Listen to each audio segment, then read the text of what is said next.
इरावान अर्जुन के पुत्र थे। राजसूय यज्ञ करने के पश्चात जब सभी पांडव साथ रह रहे थे, तब महारानी द्रौपदी को लेकर पांचों पांडवों में कुंती ने एक नियम बनाया था। प्रत्येक 2 वर्ष द्रौपदी एक पांडव के साथ रहेगी। इस अवधि में उस महल में बाकी भाइयों का प्रवेश निषिद्ध था। यदि कोई चला जाएगा तब उसे 12 वर्ष का वनवास मिलेगा। एक समय जब द्रौपदी युधिष्ठिर के महल में थी, तब एक ब्राह्मण की गायों को डाकू लूटकर ले जाने लगे। तब वह ब्राह्मण अर्जुन के पास आकर गुहार लगाने लगा। अर्जुन के अस्त्र शस्त्र युधिष्ठिर के महल में रह गए थे। अर्जुन धर्म संकट में पड़ गया। एक तरफ राजधर्म था तो दूसरी तरफ माता कुंती का नियम। उसने राजधर्म निभाना ठीक समझा। वह महल में अस्त्र शस्त्र लेने चला गया और फिर उसने डाकुओं को पराजित कर उस ब्राह्मण की गायों को ले आया।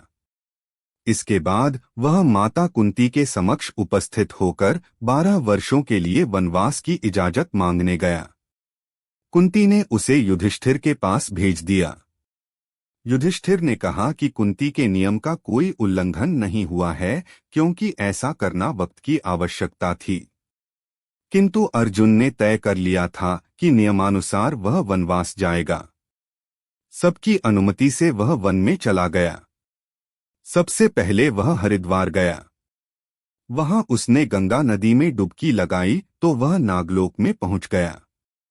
वहां नागवंशी राजा कौरव्य राज करता था। उसकी पुत्री राजकुमारी उलूपी ने अर्जुन को देखा और वह उस पर रीझ गई।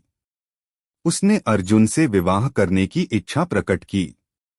अर्जुन ने अपने बारे में सब कुछ बता दिया और कहा कि वह न तो उसे ले जा सकेगा और न यहाँ रह सकेगा।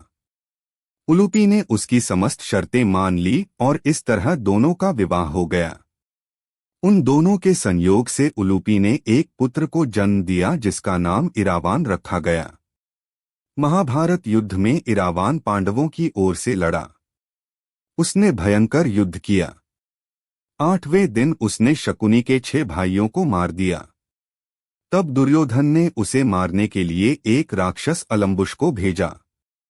अलम्बुश ने इरावान के साथ मायावी युद्ध किया और उसने इरावान को मार डाला।